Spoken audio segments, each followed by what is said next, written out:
কপিলীৰ কালৰূপ লৈ কপিলীয়ে যেন মহতিয়াই নিছে সকলো। নগাঁও জিলাৰ বিস্তীৰ্ণ এলেকাত এতিয়া জলবন্দী জনতাৰ হাহাকাৰ। ধাৰাসাৰ বৰষুণৰ লগতে উমৰাংচুৰ নেপকৰ বান্ধৰ পানী এৰি দিয়াৰ ফলত সৃষ্টি হৈছে হাহাকাৰ পৰিস্থিতিৰ। নগাঁও হোজাই পশ্চিম কাৰ্বি আংলং জিলাত কপিলীৰ লগতে বৰপানী নৈয়ে সৃষ্টি কৰিছে বিভীষিকাৰ। নগাঁৱৰ কামপুৰৰ গৰুবাট মৌজাৰ বকুলগুৰি গাঁৱৰ দৃশ্য এয়া।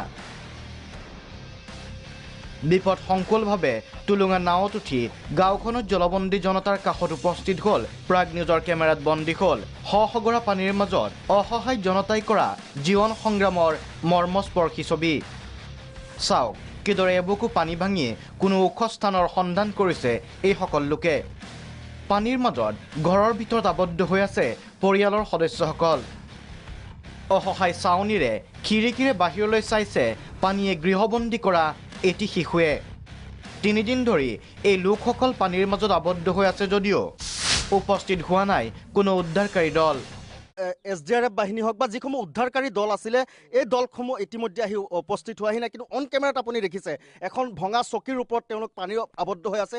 খোৱা বোৱা কৰাটো দেখিছোঁ, কৰাই নাই। কিন্তু আমাৰ অতিকৈ দুৰ্ভাগ্য, আমাৰ প্ৰশাসন হওক বা আমাৰ চৰকাৰখনে এনেকুৱা উন্নয়নৰ ফুলজাৰি মাৰি থাকে, কিন্তু আমাৰ এই পৰিৱেশখিনি আপুনি নিশ্চয় দেখিছে। যি বিপদসংকুলভাৱে আপোনালোকে আহিছে, আপোনালোকক বিশেষকৈ প্ৰাগ নিউজত আমি ধন্যবাদ জ্ঞাপন কৰিছোঁ। এনেকুৱা কষ্টকে আপোনালোকে আহি দেখুৱাইছে। কিন্তু আমি পুনৰবাৰ কৈছোঁ, বিশাল বকুলগুৰি বা গৰুবাট মৌজাত যি গাঁওখন আছে সমগ্ৰ গাঁৱে বৰ্তমান পানীত প্লাবিত হয়। লক্ষণীয় যে কামপুৰ অঞ্চলৰ 7টা মথাউৰিৰ 4টাই ছিগিছে বাঢ়নি পানীত। 4টাকৈ মথাউৰি ছিগি যোৱাৰ ফলত কামপুৰ অঞ্চলত সৃষ্টি হৈছে বিভীষিকাৰ। পানীৰ মাজত চাং পাতি আশ্ৰয় লৈ আছে শ পৰিয়ালে।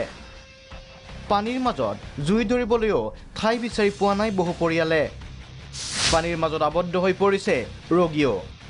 ভয়াৱহ পানীয়ে যোগাযোগ ব্যাহত কৰাৰ ফলত চিকিৎসা অবিহনে আবদ্ধ হৈ পৰিছে ৰোগী। কামপুৰৰ এইগৰাকী অসুস্থ মহিলাক চিকিৎসা কৰিব নোৱাৰি হাহাকাৰ কৰিছে পৰিয়ালে। কিন্তু বানাক্ৰান্ত লোকসকলে প্ৰশাসনৰ পৰা কোনো ধৰণৰ সাহায্য নোপোৱা বুলি উজাইলে ক্ষোভ। এইটো আমাৰ চৰকাৰক এটা আহ্বান কৰিছোঁ যাতে চৰকাৰে আমাৰ এই মানুহখিনিক সদ্যহতে পানীৰ বেছি অভাৱ হৈছে, খোৱা পানীৰ ব্যৱস্থা কৰি দিয়ে যায়। চৰকাৰলৈ আৰু কি ক'ম, চৰকাৰেতো দেখি আছে কিন্তু দেখি নেদেখাৰ বাও জুৰিছে।